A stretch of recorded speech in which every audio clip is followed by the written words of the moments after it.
Hi. Hello. It is Wednesday, June 25th, 2025, 2:01 a.m.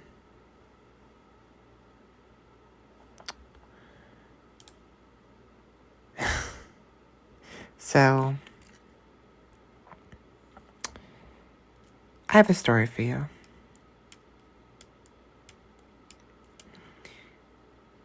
I don't remember what prompted it.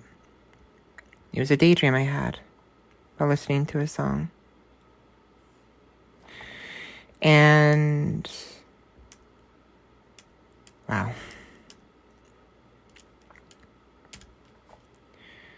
The story, right? Sorry, I'm still thinking about it. It takes place. It takes place in the typical swords and magic world. Adventures and adventure guilds, demons and monsters and what have you. In this world, there is an individual who had arrived. It's uncertain where she came from. And while she appears to have a vaguely human shape, she's not human. Mixture of metal that's almost jointed so well, it's flesh-like. She cannot speak, and instead connects with those around her psychically. Where her face is a faceplate split in two, with various other grooves and lines where it opens as needed. She does not open it usually, but she can open it to eat certain parts where her mouth would be, and she has eyes people can see. It's believed she came from the stars, having crash landed upon the planet, but it's uncertain. This entity, she is keenly aware of herself and the others, how different she is, and she's fine with this for the most part.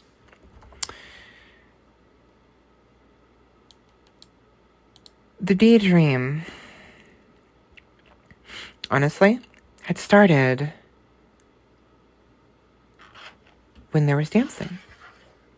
She had been sitting, cloaked as usual, in her black cloak covering her obsidian black metal flesh.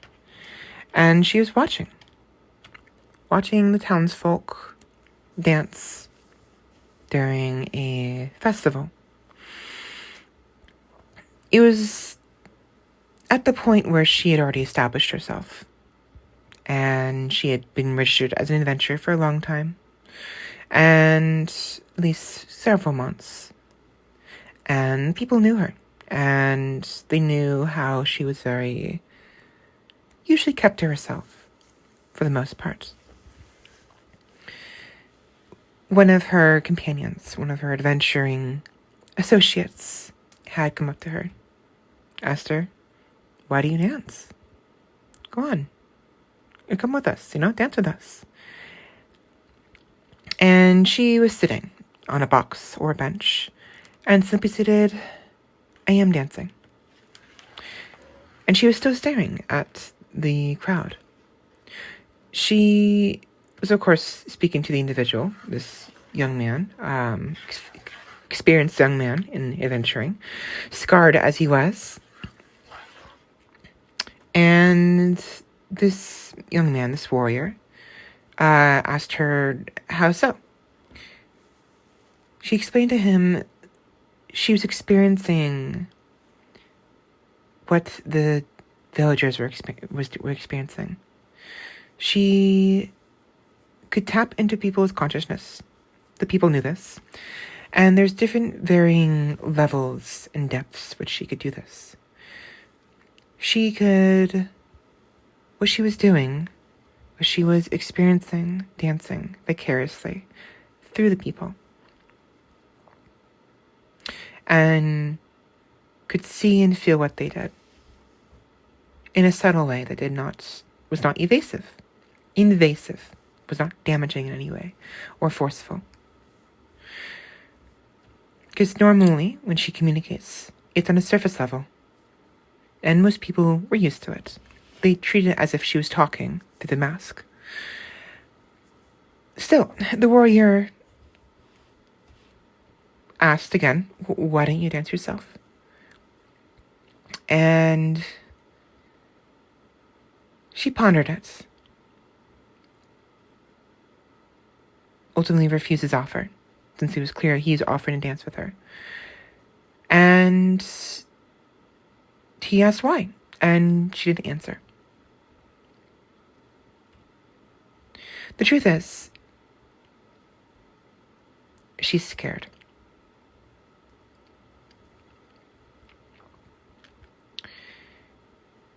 Her inhuman states aside,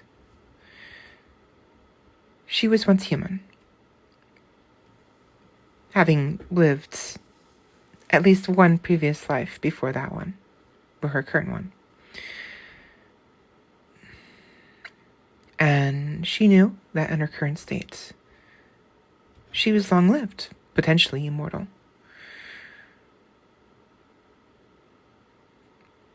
Between losing the life she had before,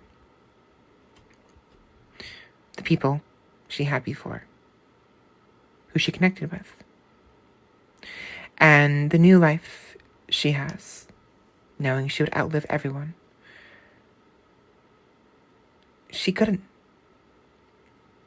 The entire time she'd been there, she had kept a distance, a respectable distance.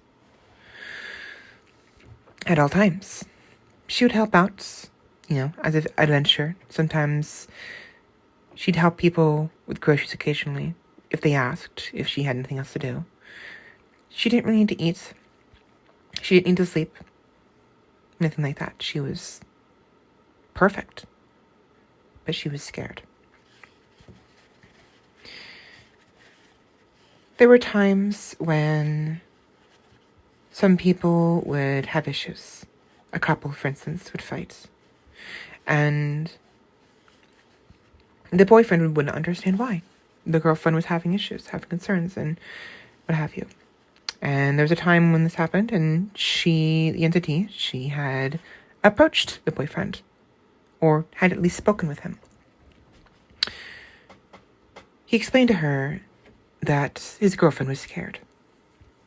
He didn't understand why. And of course, the entity did not want to go too in-depth, too invasive. But he explained to her she was insecure and scared. She was scared. The girlfriend was scared to connect deeper, right? She was scared of her own imperfections. That if the boyfriend knew more about her, maybe he would no longer love her. This boyfriend explained to the entity that wouldn't be the case, that he would love his girlfriend no matter what.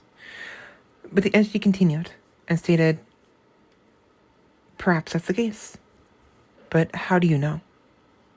You haven't experienced it yet. You don't know if you'll still love her. And over time, maybe, and just even if it has nothing to do with imperfections or flaws, just maybe it'll dwindle. And he reassures the entity that wouldn't happen. As the entity continues, well, let's say that's true. What about her? What if she discovers your flaws and falls less in love with you. Maybe eventually to the point where she would want to leave you. What then? That's what she's afraid of. She would rather be heartbroken now, leave you, with all the love she has for you, than to fall out of love with you later on. What then? And the man explained that he'd still love her and he would still want to be with her, even now. And it went back and forth. There's more to this, but I've forgotten most of what I daydreamed about this. But the point was, this entity had explained to the man this what this insecurity is, what his girlfriend is going through. And he wondered how the entity knew this. Did the entity dive into her mind? And the entity said no. I try my best not to force myself in. It's painful and just rude. However, her fear tastes far too familiar for it's my own. The fear of connecting, of mixing your own heart with that of the others, those around you. It's scary. It's terrifying. Utterly dreadful. And yet, many of us seek it regardless. All I'm doing here, is letting you know that she's afraid. Perhaps I'm wrong. Perhaps my deductions are incorrect. But I know that what she feels is dread. What you do with this information, it's up to you. Good luck. And then she leaves. Regardless, this entity had interacted with the villagers from time to time, and the boyfriend and girlfriend before had got back together. Whether the entity contributed to that or not is uncertain, but they had gotten back together. And the entity had technically done that which she feared most, and slowly attached herself little by little to those around her. Whether it was the baker down the street, the couple from before, the grandmother who's awaiting the return of her children and grandchildren from the next city over. They were coming to visit us, they said. Or the little girl who would sometimes offer candy to the entity when the entity was sitting alone, just gazing, watching, people watching. And then it happened. One night, the town was under attack.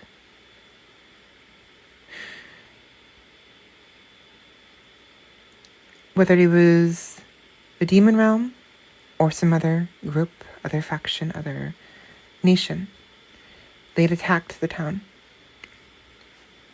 And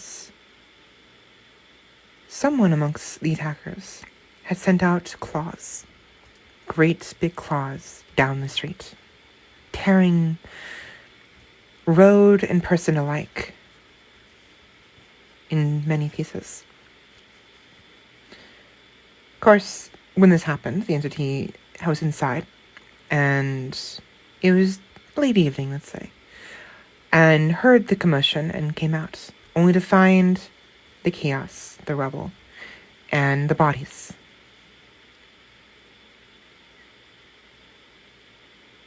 When she realized what had happened and noticed what was left of the little girl was still moving, she held her in her arms.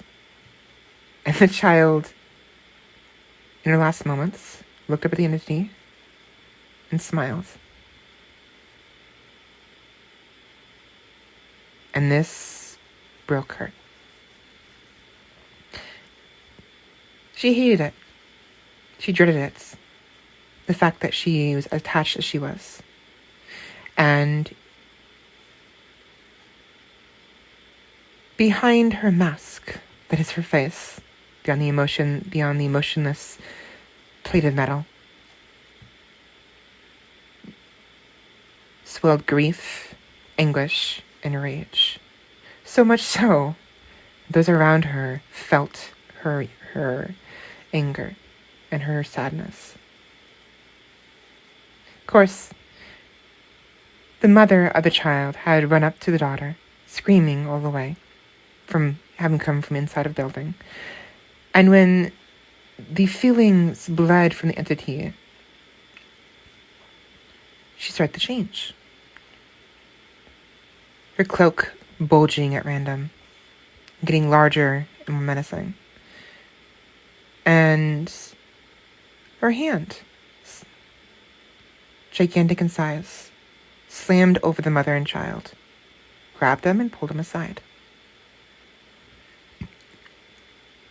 And meanwhile, during this entire ordeal, the feelings were spreading throughout everyone around her.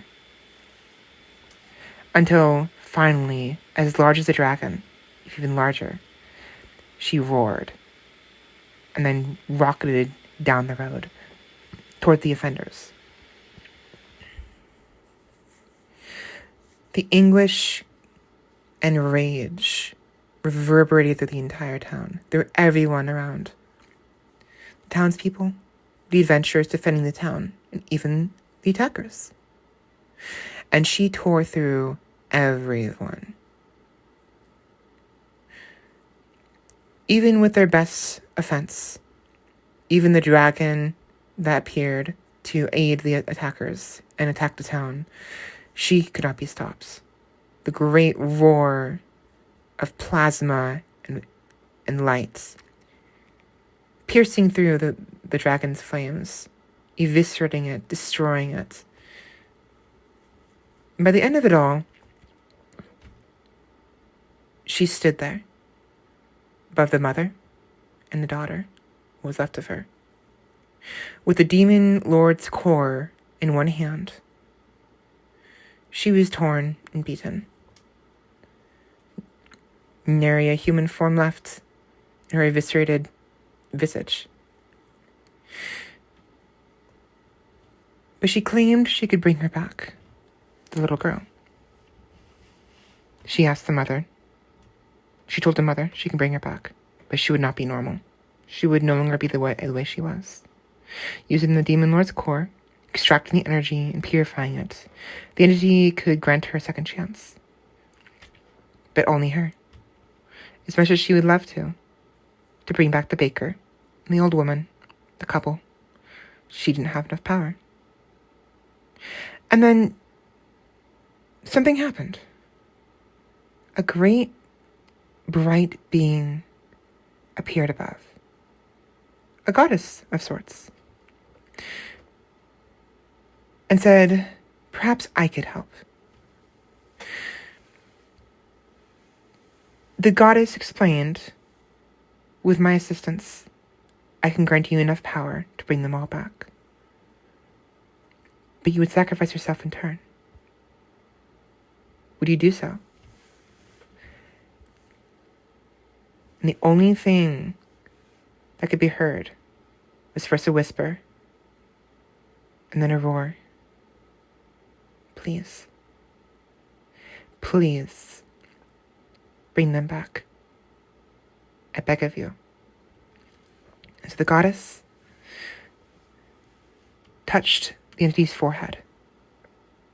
And with the demon lord's core, the energy sapped and purified, having been done so by the entity prior, and then was flowing through her. The goddess used the entity, her body, and the energy she had absorbed to bring all the townspeople who had died, both near where they were, the part of the town they were, and also those who had died further down the street, for those claws had traveled far, at the cost of the entity's very form. The parts that were missing, that could not be repaired, would be replaced with the same black obsidian metal flesh that made up the entity. Years later, when the little girl had all grown up, the golden ring within her eye, her iris, that signified her connection with the entity, for the entity had the same thing, as well as all the others who had been brought back.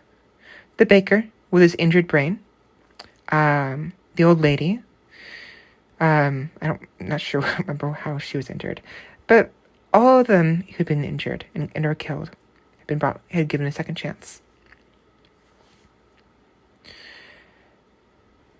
The gist of the story is this, and I just wanted to share it. There were some other tidbits of the Daydream.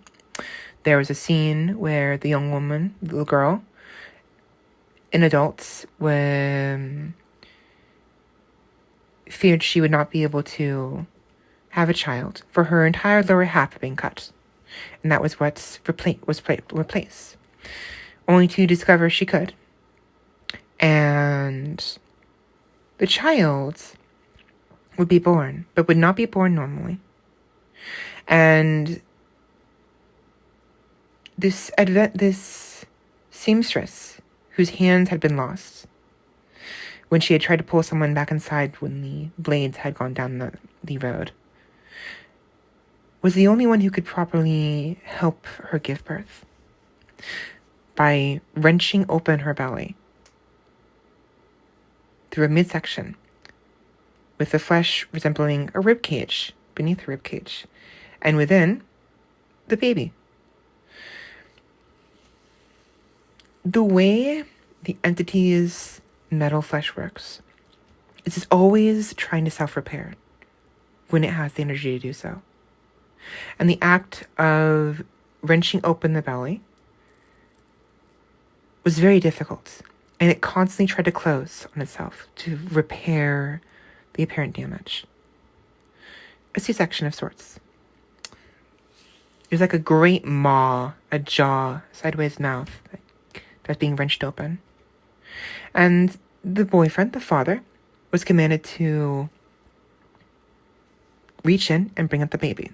Of course, not but moments prior, the seamstress's hand had slipped, one of her hands being crushed and broken off, which of course healed itself. So the danger was quite apparent.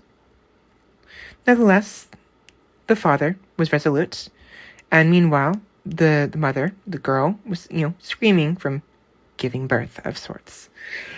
The typical noises and agony that involves. And seamstress once again pulled the belly open best she could, with great difficulty, with what strength she had, and the father reached in. It was a very tenuous and stressful situation, for you couldn't yank out the baby too quickly, too easily, or it could cause damage to the baby and also to the mother. And meanwhile, the baby looked perfectly normal.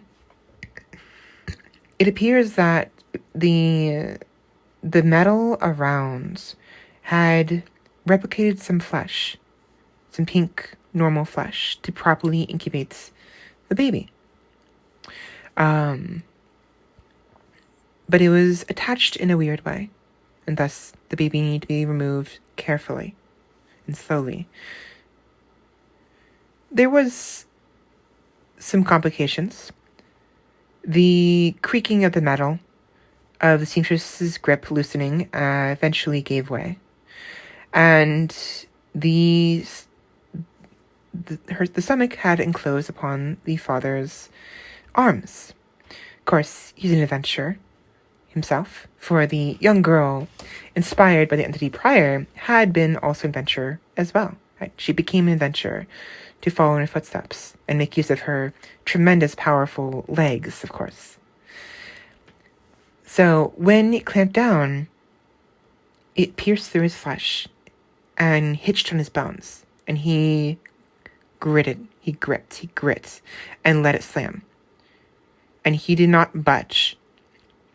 He also enhanced his capabilities with his skills. He was a warrior, similar to the previous one who wished to dance with the entity all those years ago. Perhaps he was the student of said previous warrior. And so he gritted his teeth and bulged his muscles enough to keep the stomach from crushing his arms and also the baby he held within. The seamstress then quickly gripped the edges and pulled taut to give him a chance to pull out. And he did. Upon doing so, the seamstress let go, and the stomach slammed shut. This whole ordeal was very stressful for everyone involved, and was an example of the consequences and side effects of the entity having sacrificed herself to either bring them all back or otherwise give them a second chance. The baby survived just fine, and the umbilical cord was obviously cut for obvious reasons, and everything was fine after that. The warrior was injured, and the mother, was concerned and scared and crying over the whole ordeal, terrified for him, obviously.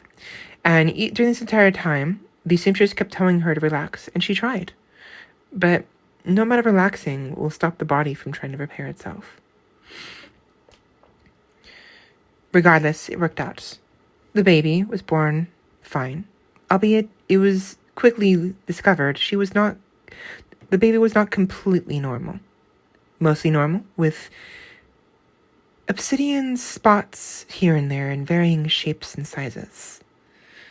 As if the baby was integrated more seamlessly with the entity's obsidian metal flesh. Regardless, it worked out in the end. Separate scene, another scene that happened at a different time, was the seamstress, given her arms, as useful as they were, was essentially the one to help the others with maintenance. They would do it themselves best they can, but she was the only one with the perfect hands to do so. Not only because it was made of the metal flesh, obsidian, but also because she was a seamstress, and delicate work was her forte. So whenever the baker, would have issues with the metal flesh within his head, his brain, she would be the one to help him. It required far more delicate work than most others were capable of dealing with. One time, when she was assisting him, he was complaining, and at one point even blurted out, "I'd rather just consume my brain wholly and just take over. Be far better for me that way." And the baker, he was old. He wasn't super old, but he was clearly not as young as he used to be. His fear of death far and away. And yet, at this outburst, in the middle of the maintenance, his legs gave out, and his head hurt, and the part of his brain that the entity and his flesh had taken over had shut down, and he had a hard time functioning. He asked what was happening, what happened, and the seamstress was, "I don't know." And eventually, she realized, take that back. Take back what you just said right now. And he said, "What? Why?" And she tried to explain, "It's fear. The fear. My hands are shaking. But it's not my fear. I'm not scared." And he had been also shaking. And she had asked him if he's afraid. He said no. So she explained to him, "It's the entity. She's scared. She's still there. And you scared her. Take it back." And he said, all right, I take it back." And slowly, the parts calmed down. The seamstress' hands slowly stopped shaking, And the part of the baker's brain and the other parts of his body, for his jaw was also damaged, were calming down. That must have been what it was. His teeth were chittering in fear, even though he wasn't afraid. The seamstress deduced that the entity does not want to take over. She does not want to consume him. Because that's what he had said. Just let it take over my brain and consume me. I don't care.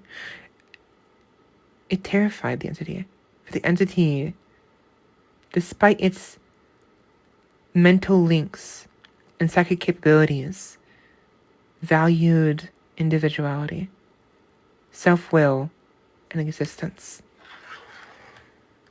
It terrified her, the thought of consuming him wholly and essentially killing him. And the seamstress, for some odd reason, was able to deduce this fairly accurately. Although there was others there as well who pitched in their ideas. And it was determined that the entity was still there. Perhaps only partly, only subconsciously, but she was there amongst all of them. And perhaps one day she would return. Who knows? It's funny because when the entity had been communicating with the goddess, the entity had explained that she knew that these people who she wanted to save were mortal. They would not live forever. Whether they die tomorrow, next week, or several years from now, I don't care. Bring them back. Just wanted to clarify something I forgot to mention earlier. Anyways, this daydream, it's hard to describe. I can see it. I can visualize it. I can feel it. The entity, cloaked in darkness and obsidian, human and yet otherwise. The little girl sharing her candy with the entity. The viscera and the damage and the carnage. And the following anguish, the roar as the entity's faceplate opened up to a great maw as she gained size and rage. As well as the following, after that, grief and desire to save them. I can see it. I wish I could describe it better. Anyways.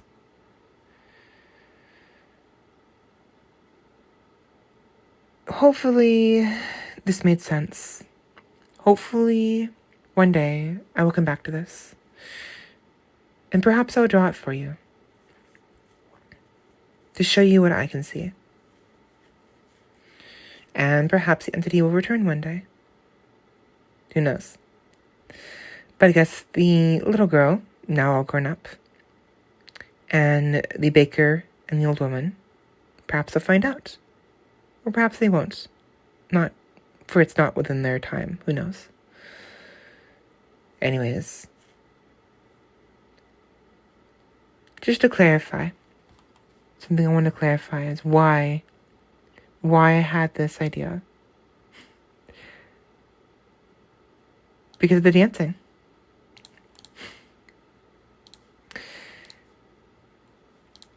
There is this video, this short, published by someone named Punky Doodle 8. They make those, whether they make it themselves or find it elsewhere, they make those animations with the blue. I'll show it later. And this song called Breathe by Ollie Alexander had accompanying the short they made. It was of this young man appealing to a king, asking for the king's daughter's hand in marriage. The king asks him what he has to offer, and he claims nothing. Only this. The young man dances. And the song plays. It's really well done. And it just got me thinking. Got me seeing. And I could see the dancing of the townspeople at the festival, smiling and laughing. I can see through the entity's eyes. I can see what she sees. And it's happy and pretty.